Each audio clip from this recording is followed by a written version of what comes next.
오늘의 말씀의 제목은 예배할 수 있는 것입니다. 우리는 인생을 살아가면서 그리고 그리스도인으로 살면서 예배를 너무나 쉽게 그리고 너무나 익숙하게 생각하며 살아갈 때가 참 많이 있습니다. 주일이면 당연히 교회 문이 열려 있고 정해진 시간에 찬양이 흐르고 그리고 정해진 시간에 말씀을 들을 수 있는 자리가 늘 우리 곁에 있기 때문입니다. 그래서 우리는 종종 이렇게 말합니다. 오늘 예배가 은혜가 됐나? 오늘 찬양이 내 마음에 맞았나?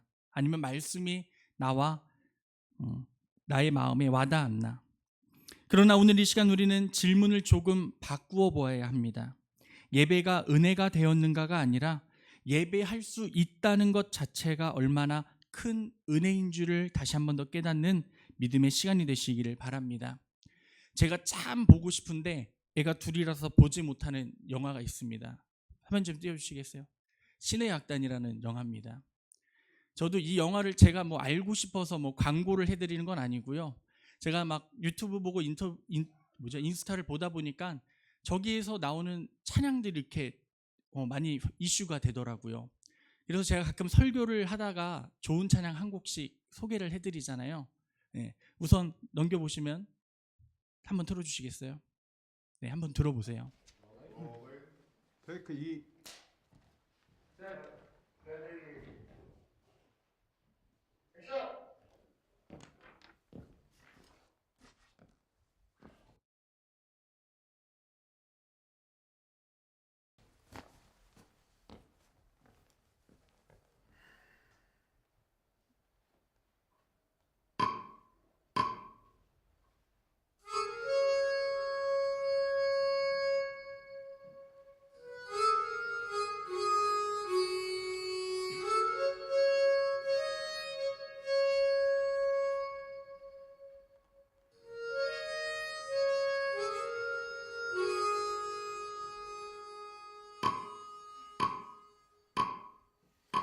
왜 나를 깊은 어둠 속에 홀로 두시는지, 어두운 밤은 왜 그리 길었는지,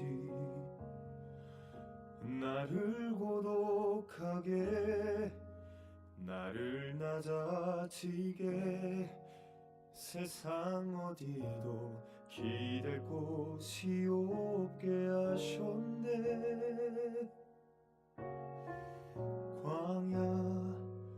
광야에 서 있네.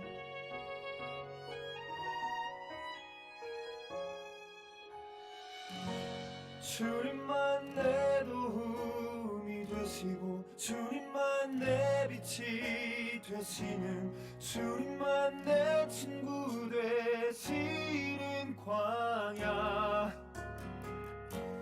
주님 손 놓고는 단 하루도 살 수 없는 곳, 광야.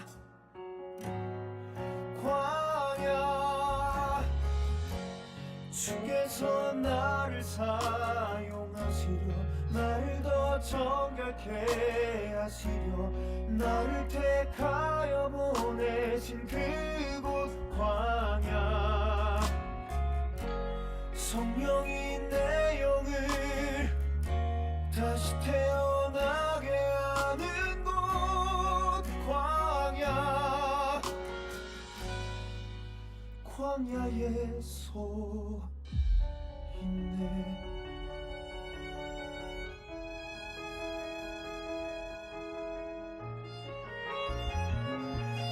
광야.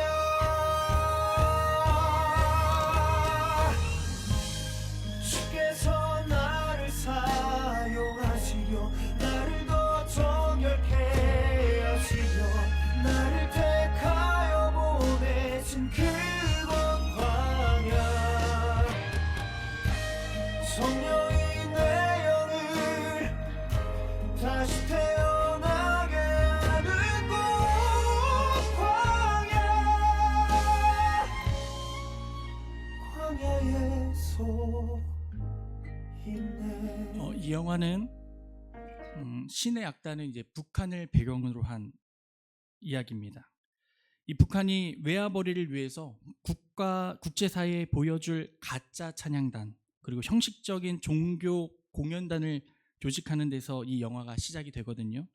그래서 처음 이 악단으로 믿음으로 모인 사람들이 아니고, 예배를 드리기에 모인 공동체도 아니고, 그저 돈을 받기 위해서 형식적으로 발굴된 이제 찬양팀이라고 이렇게 생각을 하시면 됩니다. 찬양은 있고 노래는 있었지만 믿음이 없던, 그저 지금이 자신들이 처해 있는 체제에 맞춰서 노래하기 위한 사람들이 모였었는데, 그런데 이 영화가 점점점 지나가고 흘러갈수록 이들이 찬양을 부르면서 하나님을 만나는 내용입니다. 네, 노래를 부르다 보니까 하나님의 마음속에 와닿고, 노래를 부르다 보니까 내가 부르는 노래의 주인이 과연 누구인가라는 궁금증이 생기고, 이들 가운데서 이것 때문에 서로에 대한 문제가 생기고, 이 믿음을 지키기 위해서 어떻게 해야 되는가에 대한 고민을 하게 되는 영화, 그 영화가 바로 이 신의 악단이라는 영화입니다. 그래서 이 영화를 잠깐 보다 보면은 이러한 질문을 저에게 하게 됩니다. 형식은 예배처럼 보이는데 우리의 예배에는 과연 진심이 담겨져 있는가? 우리에겐 노래가 있는데, 하나님을 향한 찬양이 있는데, 정말 우리의 찬양과 고백이 하나님을 향하고 있는가? 우리 성도님들은 하나님을 예배할 때 어떠한 마음으로 예배하십니까? 저도 이 영화를 보지 못했지만 줄거리를 읽어봤거든요. 마지막 절에 보면은 이들이 결국은 하나님을 예배하기 위해서 목숨까지도 겁니다. 그렇죠? 그 나라에서는 누구만 찬양해야 돼요? 김일성, 김정은만 찬양해야 되잖아요. 그러니까 많은 사람들이 이들의 찬양을 들으면서 질문하는 거예요. 너희들이 정말 우리 수령님을 찬양하는 거냐? 하지만 이들의 마음은 이미 어떻게 됐죠? 하나님을 찬양하는 마음으로 변했기 때문에 그 고백을 인간으로 돌리지 못하는 모습을 보여줍니다. 오늘 본문에 등장하는 바울과 실라도 형식적인 예배를 드릴 수 있는 상황에 있지 않았습니다. 그들은 하나님의 일을 하다가 억울하게 매를 맞았고, 깊은 감옥에 갇혔으며 발에는 착고가 채워졌습니다. 그들에게는 찬양대도 없었고 예배당도 없었고 당연히 자유도 없었습니다. 그런데 성경 말씀은 이렇게 25절에 기록을 합니다. 한밤중에 바울과 실라가 기도하고 하나님을 참송하며 제수들이 듣더라. 그들에게는 예배할 수 있는 조건은 없었지만, 그리고 그들에게는 예배할 수 있는 믿음이 있었다는 것을 보여주고 있다는 것입니다. 오늘 우리는 이 말씀 앞에서 우리의 삶을 다시 한 번 더 돌아보게 됩니다. 나는 예배하기 좋은 상황에서만 예배하는 사람인가? 아니면 어떤 상황에서도 하나님을 하나님으로 인정하며 예배할 수 있는 사람인가? 이 시간 오늘 주시는 말씀을 통해서 다시 한 번 더 우리의 예배의 삶을 돌아보시는 은혜가 있으시기를 주님의 이름으로 축복합니다. 다시 말씀으로 돌아가 보면 오늘의 주인공인 바울과 실라는 우연히 감옥에 갇힌 사람들이 아닙니다. 그들은 죄를 지어서 갇힌 것도 아니고 잘못을 저질러서 벌을 받는 것도 아닙니다. 오히려 그들은 하나님의 일을 하다가, 즉 사람을 살리려다 감옥에 갇힌 사람들입니다. 우리 사도행전 16장을 성경책을 펴시고 우리 16절부터 24절까지 제가 함께 읽자고 하면 함께 읽으면서 왜 이들이 감옥에 갇히게 됐는가를 함께 보도록 하겠습니다. 우리 16절 17절입니다. 점치는 귀신 들린, 못 치셨나요? 죄송해요. 16, 17절이죠. 네. 16, 17절입니다. 우리가 기도하는 곳에 가다가 점치는 귀신 들린 여종 하나를 만나니 점으로 그 주인들에게 큰 이익을 주는 자라. 그가 바울과 우리를 따라와 소리질러 이르되 이 사람들은 지극히 높은 하나님의 종으로서 구원의 길을 너희에게 전하는 자라 하며. 아멘. 이 바울은 그 여종을 향해 예수 그리스도 이름으로 귀신을 내쫓아 줍니다. 그리고 성경은 18절에 이렇게 기록합니다. 이같이 여러 날을 하는지라 바울이 심히 괴로워하여 돌이켜 그 귀신에게 이르되 예수 그리스도의 이름으로 내가 내게 명하노니 그에게서 나오라 하니 귀신이 즉시 나오니라. 귀신이 어떻게 됐다고요? 즉시 나왔다고요. 사람 하나가 묶임에서 풀려나는 놀라운 일이 일어난 것입니다. 그러나 성도님들, 사람은 자유로워졌지만 사람들의 욕심이 드러나게 됩니다. 우리 19절 말씀을 함께 읽어볼까요? 19절입니다. 여종의 주인들은 자기 수익의 소망이 끊어진 것을 보고 바울과 실라를 붙잡아 장터로 관리들에게 끌어갔더라. 어떻게 했다고요? 한 여인의 귀신 들림을 복된 하나님의 은혜로 힘들게 기도하고 기도해서 치유해 줬는데 이 주인들은 바울의 마음과는 뜻이 달랐다는 것입니다. 이들의 문제는 신앙이 아니라 돈이었고 진리가 아니라 이익이었다는 것입니다. 그래서 그들은 이렇게 바울과 실라를 고발합니다. 우리 20절, 21절입니다. 상관들 앞에 데리고 가서 말하되 이 사람들이 유대인인데 우리 성을 심히 요란하게 하여 로마 사람인 우리가 받지도 못하고 행하지도 못할 풍속을 전한다 하거늘. 사랑하는 성도님들, 하나님의 일을 하다 보면 이런 순간이 반드시 찾아옵니다.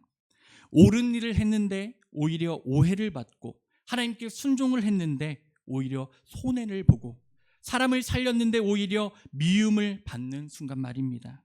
성경은 그 결과를 이렇게 기록합니다. 22절, 23절입니다.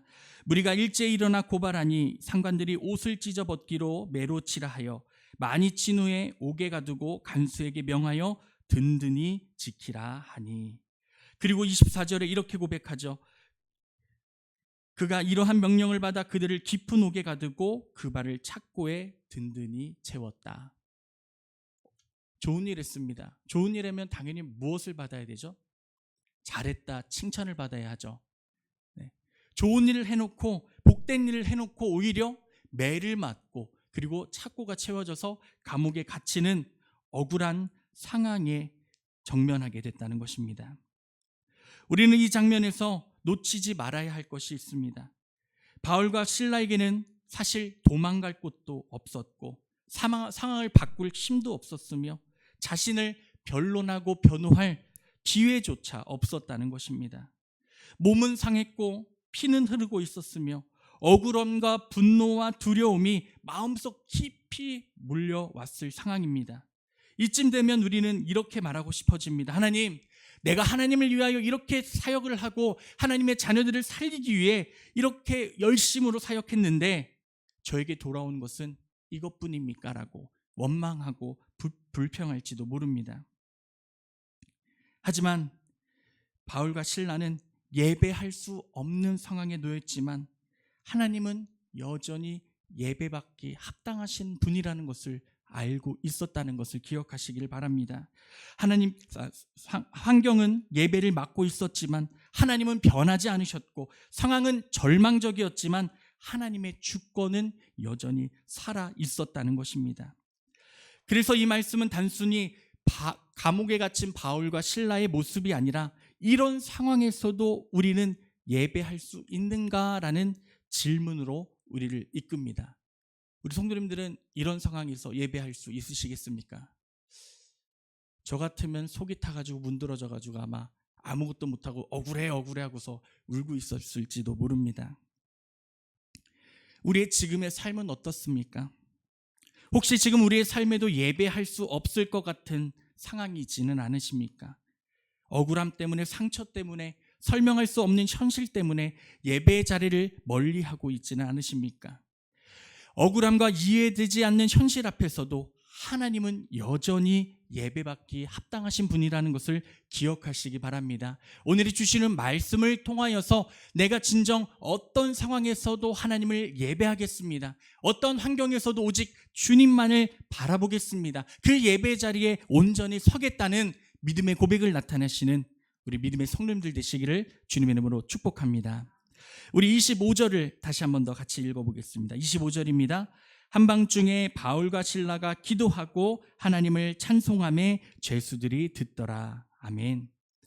이 말씀에서 우리가 먼저 묵상해야 할 단어는 바로 한밤중이라는 시간입니다. 저희는 당연히 술을 마시지 않지만 술을 드시는 분들이 제일 술 마시기 좋은 시간이 언제라고 하는지 아세요? 밤입니다. 네. 낮에는 술을 깨기 위해서 드신다고 해요. 네, 저도 뭐 술을 마셔본 적이 없어서 모르겠지만 낮에는 술을 깨기 위해 저녁은 분위기를 타서 술을 마신다고 합니다.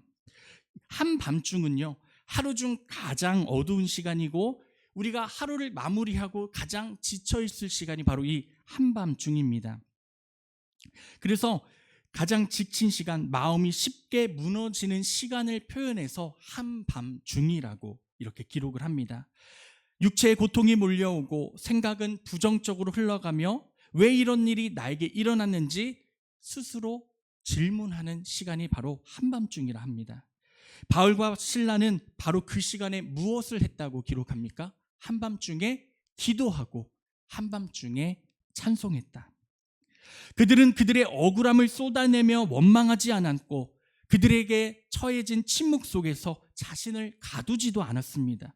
대신 그들은 하나님을 향해 이렇게 입을 열었습니다. 하나님, 내가 주님을 기도합니다. 나를 이런 상황 가운데서도 인도하여 주시는 하나님을 찬양합니다. 이것은 무슨 뜻입니까?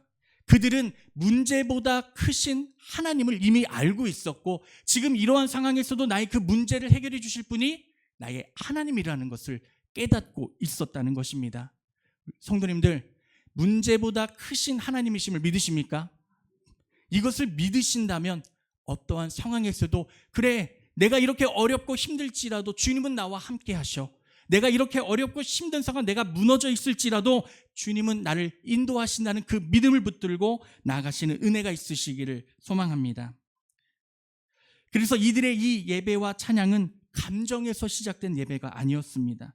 마음이 좋아서 한 찬양도 아니고 상황이 풀려서 드린 하나님께 감사 예배가 아니었습니다. 이 예배는 즉 결단에서 시작된 예배였습니다. 하나님께서 침묵하시는 것처럼 느껴지는 순간에도 하나님은 여전히 나의 하나님이심을 믿는 믿음의 선택이었다는 것입니다. 거꾸로 말해서요, 하나님은 여전히 우리 모든 성도님들의 하나님이십니다. 아멘. 그렇기에 바울과 실라는 감옥에서 하나님께 무엇을 요구하기 전에 먼저 하나님이 누구이신지를 고백했습니다. 그들의 찬양은 문을 열기 위한 열쇠가 아니라 하나님을 하나님으로 인정하는 신앙의 고백이었다는 것입니다. 그리고 성경은 의미심장하게 이렇게 말씀을 덧붙입니다. 죄수들이 듣더라. 바울과 실라는 보여주기 위해 예배하지 않았지만 그들의 예배는 감옥 안에서 울려 퍼졌고 다른 사람들의 귀에 들어갔습니다. 고난 가운데 드려지는 예배는 언제나 혼자만의 예배로 끝나지 않는다는 것을 말씀으로 보여주고 계시는 것입니다. 말없이 전해지고 설명하지 않아도 증거가 되는 것, 그것이 바로 하나님을 향한 예배라고 말씀하시는 겁니다. 다음 장의 사진을 보시면 왼쪽에 나온 여자분이 바로 코리텐 봄이라는 여자분입니다. 이분이 유명해진 이유가 수용소에서 찬양을 하신 분입니다. 세계제 2차 세계대전 당시 나치에 붙잡혀서 라벤스르리크라는 여성 강제 수용소에 수감되었다고 합니다. 그곳은 굶주림과 폭력과 질병 그리고 강간과 죽음이 일상이었던 곳이었고 말 그대로 인생의 한밤중인 같은 자리였습니다. 그녀와 언니 베치는 벌레가 들끓고 악취가 가득한 막사에서 지나야 했는데 놀랍게도 그곳에서 이들을 통하여서 성경 공부와 찬송이 시작되었다고 합니다. 이 코리덴 붐이라는 여사가 몰래 숨겨온 작은 성경 한 권을 가지고 말씀을 읽고 조용히 찬송을 불렀는데 어느 순간 모든 사람들이 하나님을 찬양하는 시간이 됐고 예배하는 시간이 되었다고 합니다. 훗날 이 코리는 이렇게 고백을 합니다. 넘겨주시겠어요? 네, 전입니다. 네, 함께 읽어볼까요? 우리가 찬양할 수 있었던 이유는 환경이 바뀌어서가 아니라 하나님이 여전히 하나님이셨기 때문이다. 아멘. 더 놀라운 사실은 이 수용소 경비들이 이 예배 드려지는 막사에는 거의 들어오지 않았다고 합니다. 이유는 단 하나예요. 벼룩이 너무 많아가지고요. 경비원들이 자기들에게 벼룩이 옮을까봐 그 막사에는 들여오지 않았대요. 그래서 그 벼룩 때문에 경비들이 감시가 느슨해졌고 그 결과 그곳에서 더 많은 말씀과 예배가 이어질 수 있었다고 합니다. 그래서 이 코리는 나중에 이렇게 고백을 한다고 해요. 벼룩조차 하나님이 예배를 지키기 위해 사용하신 도구였습니다 라고 이렇게 고백을 하더랍니다. 사랑하는 성도님들, 오늘 우리 역시 인생의 한밤중 같은 시간을 지나고 있을지라도 우리가 기도해도 응답이 없는 것처럼 느껴지고 우리가 찬양해도 마음이 따라주지 않는 순간이 느껴질지라도 우리들도 이처럼 예배를 미루거나 포기하지 않고 여전히 하나님이 우리의 통치자이시라는 것을 믿음으로 고백할 수 있는 은혜가 있으시기를 주님으로 축복합니다. 특별히 우리가 교회 창립 130주년을 맞이해서 교회 리모델링을 합니다. 그러면요, 예배 시간도 바뀌고요, 예배 장소도 협소해져서 불편한 것들이 하나하나 우리 마음 가운데 파고들 거예요. 그런데 오늘 말씀의 주제처럼 우리가 시선을 바꾸셨으면 좋겠습니다. 그러한 상황에서도 우리가 예배당이 10,000평이 넘던 10평이 되던 하나님은 우리에게 동일하게 역사해 주십니다. 믿으십니까? 불평과 불만과 그런 것보다는 더욱더 이 하루하루를 소중히 여기시며 하나님께 감사할 수 있는 은혜가 우리 삶 가운데 나타나시기를 주님의 이름으로 축복합니다. 우리 26절을 함께 읽어보겠습니다. 26절입니다. 이에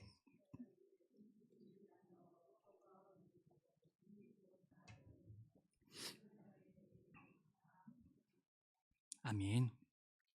이 장면에서 우리가 반드시 붙들어야 할 것은 하나님의 역사가 일어난 순서입니다. 지진이 먼저가 아니었고 문이 먼저 열린 것도 아니었고 착고가 풀린 것도 먼저가 아니었습니다. 제일 먼저 된 게 무엇이었죠? 이들이 하나님을 예배하고 찬양했다는 것입니다. 이 모든 변화의 시작은 한밤중에 드려진 기도와 찬송 곧 예배였습니다. 바울과 실라는 문이 열릴 줄 알고 예배하지 않았습니다. 자유를 계산하며 찬양하지 않았습니다. 하나님은 여전히 하나님이라는 사실 하나만 붙들고 예배했고 그 예배 위에 하나님께서 환경 자체를 흔들으시는 역사를 일으키시는 것을 그들은 체험하고 경험했다는 것입니다. 사람의 힘으로는 손댈 수 없는 옥터가 움직였고 인간의 능력으로는 열 수 없는 문이 열렸으며 묶여있던 착고가 풀어졌던 것입니다. 더 놀라운 사실은 이 역사가 바울과 실라 두 사람에게만 국한되지 않았다는 것입니다. 이 말씀에는 모든 사람의 매인 것이 다 벗겨졌다고 말씀합니다. 무슨 의미일까요? 이들이 이 어려움 가운데서 드려지는 이 예배와 찬송이 이 감옥 전체에 울려 퍼짐을 통해서 그들 가운데서도 하나님을 만나는 역사와 은혜가 동일하게 일어났다는 것을 보여주고 계시는 것입니다. 이처럼 우리의 예배는 개인적인 신앙 행위이지만 결코 개인적인 영향력으로만 끝나지 않는다는 것을 꼭 기억하시기를 바랍니다. 우리가 고백하는 찬양, 우리가 부르는 찬양, 이 작은 가사 하나, 우리 성가대가 고백하는 이 찬양을 통하여서 주시는 하나님의 놀라운 은혜, 감격, 그를 통하여서 내뿜어지는 놀라운 하나님의 그리스도의 향기, 그를 통하여서 하나님께 돌아오는 자들이 차고 넘치게 될 수 있다는 것을 하나님께서는 말씀으로 보여주고 계시다는 것입니다. 비행기 사고가 나면은 뭐가 내려오죠? 비행기 안 타보셨나요? 사고가 안 나보셨겠구나. 죄송합니다. 비행기가 사고가 나면요, 머리에서 마스크가 내려온다고 합니다. 그러면 항상 스튜어디스들이 안내할 때 어떻게 하죠? 아이와 함께 타면 먼저 어른이 착용을 하라고 안내를 해요. 왜냐하면 아이를 착용해 주려고 하다 보다 내가 착용을 못해서 둘 다 사망하는 사례가 있다고 합니다. 그래서 스튜어디스들이 안내하는 대로, 가르쳐준 대로 그 순서를 지켜서 해야 한다고 합니다. 마음은 이해되지만 순서가 틀리면 선한 의도도 좋은 결과로 나타내지 못하는 상황을 보여주는 것이 바로 이 예입니다. 신앙도 그렇습니다. 우리는 너무 자주 문이 열리기를 먼저 원하고 문제가 먼저 해결되기를 기대하며 상황이 바뀐 뒤에 하나님, 제가 예배 나갈게요.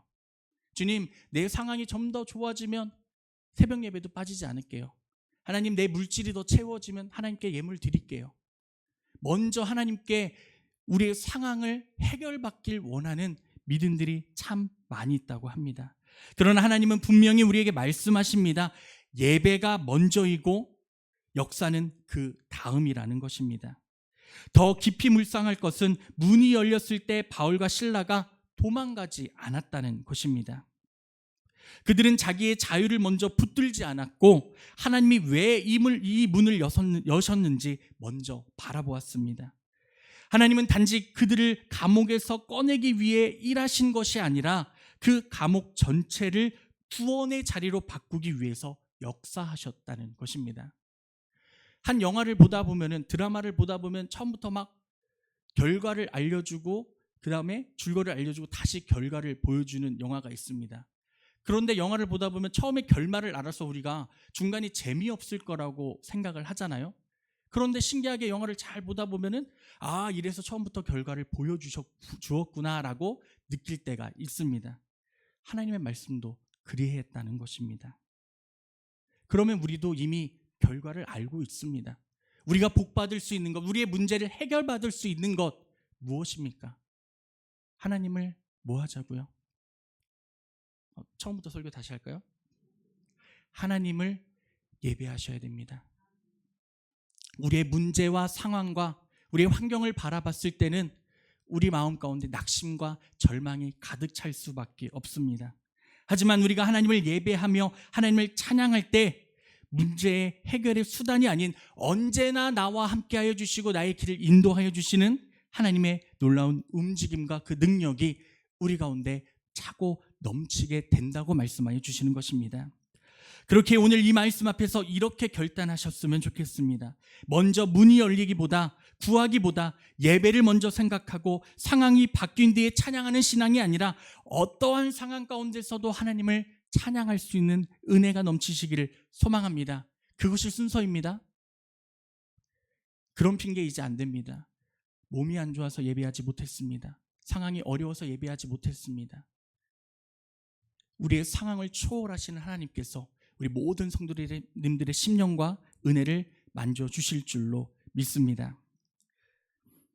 코로나 이전에는 예배당에 모여 예배드리는 일이 정말 당연했습니다.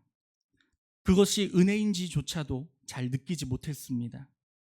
그러나 코로나가 시작됐던 2020년 한국교회 현장 예배 참석률은 한때 10%까지 하락이 되었었다 합니다. 예배당의 문이 닫히고 함께 모일 수 없게 되었을 때에야 우리는 비로소 예배가 소중하다는 것을 깨달았습니다. 예배할 수 있다는 것이 얼마나 큰 은혜였는지 말입니다. 시간이 흐르고 거리두기가 완화되면서 예배는 다시 회복되기 시작되었고, 최근 조사에 따르면 한국교회 현장 예배 참석률은 그래도 아직 70%에서 80% 수준까지밖에 회복이 되지 않았다고 말합니다. 숫자로 보면 회복된 것처럼 보이지만 이 통계가 우리에게 던지는 질문은 단순하지 않습니다. 우리는 다시 예배당으로 올 수 있게 되었는데 과연 예배의 자리는 이전보다 더 소중해졌는가라는 질문입니다. 코로나는 예배의 시간을 빼앗아갔습니다. 동시에 우리에게 한 가지를 분명하게 가르쳐줍니다. 우리가 이렇게 예배드리는 게 당연한 것이 아니라는 것입니다. 이 시간이 은혜 위에 은혜라는 시간이라는 것을 꼭 기억하시기 바랍니다. 소중하십니까? 정말요? 아멘. 우리가 새벽 예배 드릴 수 있는 것, 수요일 아침 예배, 저녁 예배, 금요 철야, 주일 예배, 1, 2, 3, 4부 예배 드릴 수 있는 그 모든 것이 하나님의 은혜이기에 이루어질 수 있는 것입니다. 만일 내일 다시 코로나가 강하게 발병됐다고 해보세요. 우리는 다시금 그 예배의 자리를 잃어버리게 될 수도 있습니다. 그렇기에 사도행전 16장을 통해 하나님께서는 우리에게 분명한 사실을 보여주십니다. 예배는 문제가 해결되어지는 뒤에 드려지는 반응이 아니라 문제가 한가운데 있을 때에 선택해야 하는 것, 그리고 우리의 환경과 상황을 바라보는 것이 아니라 어떠한 상황과 환경에서도 예배할 수 있는 것, 그것이야말로 진정 하나님이 기뻐하시고 원하시는 은혜의 예배인 줄로 믿습니다. 그렇다면 찬양하실 때 어떻게 찬양하시나요? 찬양하실 때 찬양의 가사를 묵상하십니까? 하세요? 제가 처음 찬양단 인도자가 되고 가장 많이 배웠던 부분이 이거였습니다. 전날에 찬양 가사를 무조건 10번씩 읽어서 오라. 많은 사람들이 하나님을 찬양한다고 고백하면서 자신들이 좋아하는 노래들이 참 많이 있습니다. 찬양들이 참 많죠. 그런데 신기하게 본인들이 고백하는 이 노래가 왜 하나님을 찬양하는지 전혀 모르고 부를 때가 참 많이 있습니다. 이따가도 우리가 하나님의 은혜입니다라는 곡을 부를 때 가수 찬양의 제목처럼 가사가 너무 쉽죠? 하나님의 은혜를 찬양하는 것. 우리가 진정 하나님을 찬양하고 예배하는 이 모든 짧은 순간마다 내가 왜 하나님을 찬양하고 있는지, 예배하고 있는지를 정확하게 알고 나갈 수 있는 은혜가 있으시기를 소망합니다. 그것이 바로 예배의 능력입니다. 예배는 나 하나 편해지기 위한 종교 행위가 아닙니다. 하나님의 통치가 이 땅에 다시 선포되어지는 자리입니다.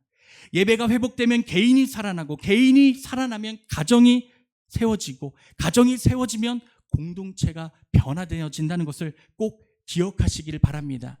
나 하나의 예배의 모습을 통하여서 하나님이 일하여 주사 우리 교회에 놀라운 은혜를 허락하여 주신다는 것을 꼭 기억하시길 바랍니다. 오늘의 설교의 제목처럼 예배할 수 있는 것, 너무나 당연한 말처럼 들릴지 모르겠지만 사실은 가장 큰 은혜이며 가장 강력한 믿음의 고백입니다. 예배할 수 있다는 것은 아직 하나님을 하나님으로 부를 수 있다는 뜻이고, 예배할 수 있다는 것은 상황이 나를 삼키지 못했다는 증거이며, 예배할 수 있다는 것은 하나님이 여전히 우리의 주인이시며 우리의 인생의 중심이심을 인정한다는 고백입니다. 우리는 오늘 말씀을 들으면서 다시금 선택의 자리에 서 있습니다. 나는 문제가 해결된 뒤에 하나님을 예배하고 있지는 않은가? 아니면 문제 한가운데서 하나님을 예배하는 믿음으로 살아가고 있는가? 아니면 상황이 바뀐 뒤에 하나님을 찬양하고 있지는 않은가? 나의 찬양이, 나의 예배가 과연 누구를 향한 고백인가? 오늘의 말씀의 바울과 실라는 오직 하나님을 먼저 찬양함을 선택했습니다. 그리고 하나님은 그 선택에 위해서 사람이 만들 수 없는 거룩하고 거룩한 은혜의 역사를 만드셨습니다. 오늘날 우리의 삶도 감옥 같은 자리가 있을 수 있습니다. 억울한 현실, 풀리지 않는 문제, 설명되지 않는 상황이 여전히 우리를 묶고 있을지 모릅니다. 그러나 그 자리에서 예배하십시오. 아멘. 하나님을 찬양하십시오. 아멘. 그 예배는 결코 헛되지 않을 것입니다. 그렇게 우리의 예배가 형식이 아니라 진심이 되기를 원합니다. 습관이 아니라 결단이 되기를 원합니다. 상황을 바라보는 예배가 아니라 하나님을 선포하는 예배가 되기를 원합니다.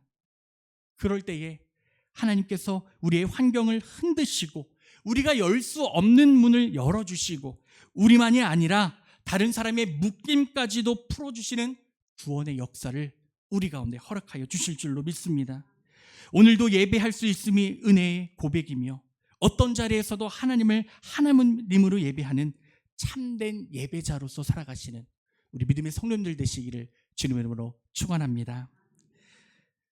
아까 처음에 소개해드렸던 영화에 보면은 은혜라는 찬양이 나옵니다. 나중에 한번 인터넷 검색해서 봐보시면은 한 청년이 모든 것이 은혜 정말 감미롭게 노래를 부르는데요. 그 당시에는 처음 부분이에요. 그래서 이들이 하나님을 제대로 알지 못했던 상황. 그래서 앞에 있던 간부가 이렇게 얘기합니다. 좀 동무 혁명적으로 찬양해보라고 그러더라고요. 우리는 근데 내가 누려왔던 이렇게 하잖아요. 근데 갑자기 혁명적으로 내가 누려왔던 모든 것들이 이렇게 찬양을 하더라고요. 그래서 많은 성도님들이 웃는 모습을 보았는데요. 이 모든 것이 하나님의 은혜입니다. 아멘. 내가 숨을 쉴 수 있는 것, 찬양할 수 있는 것, 그리고 하나님을 온전히 믿음으로 선포할 수 있는 것. 그 찬양의 가사가 우리가 재작년에 결단창으로 불렀던 이 은혜, 이 가사에 모두 기록되어져 있어요. 우리는 1년 동안 이 찬양을 결단으로 불렀었습니다. 무슨 변화가 우리의 삶에 있었습니까? 분명히 하나님이 주신 은혜가 있었고 변화가 있으셨을 것입니다. 그 은혜를 다시 한 번 더 기억하시면서 한 번 더 우리들 이 찬양 고백함으로 하나님께 나가는 은혜가 있기를 소망합니다.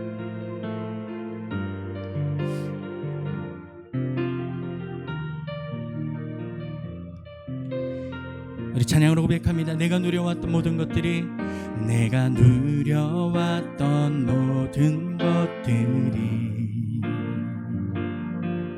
내가 지나왔던 모든 시간이, 내가 걸어왔던 모든 순간이 당연한 것 아니라 은혜였소. 아침 해가 뜨고 저녁에 노을, 봄의 꽃향기가 가을의 열매, 변하는 계절의 모든 순간이 당연한 것이 아닙니다. 당연한 것 아니라 은혜였소. 모든 것이 은혜,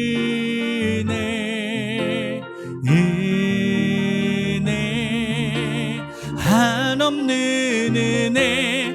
내 삶에 당연한 것 하나도 없었던 것을, 모든 것이 은혜. 2절입니다. 내가 이 땅에 태어나 사는 것, 내가 이 땅에 태어나 사는 것, 어린아이 시절과 지금까지 숨을 쉬며 살며 꿈을 꾸는 삶, 당연한 것 아니라 은혜였소. 주님, 내가 하나님의 자녀로 살아갑니다. 내가 하나님의 자녀로 오늘도 찬양하며 예배합니다. 오늘 찬양하고 예배하는 삶, 복음을 전할 수 있는 축복이 당연한 것 아니. 우리 시간 두 손을 주님 앞에 들고 함께 고백합시다. 모든 것이 은혜,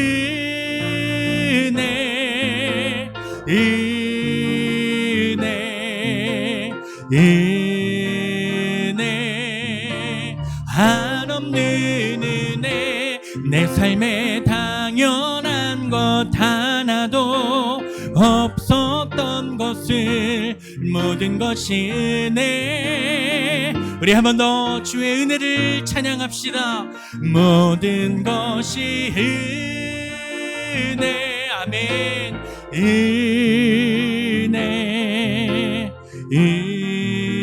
은혜, 한없는 은혜. 내 삶에 당연한 것 하나도 없었던 것을, 모든 것이 은혜였소.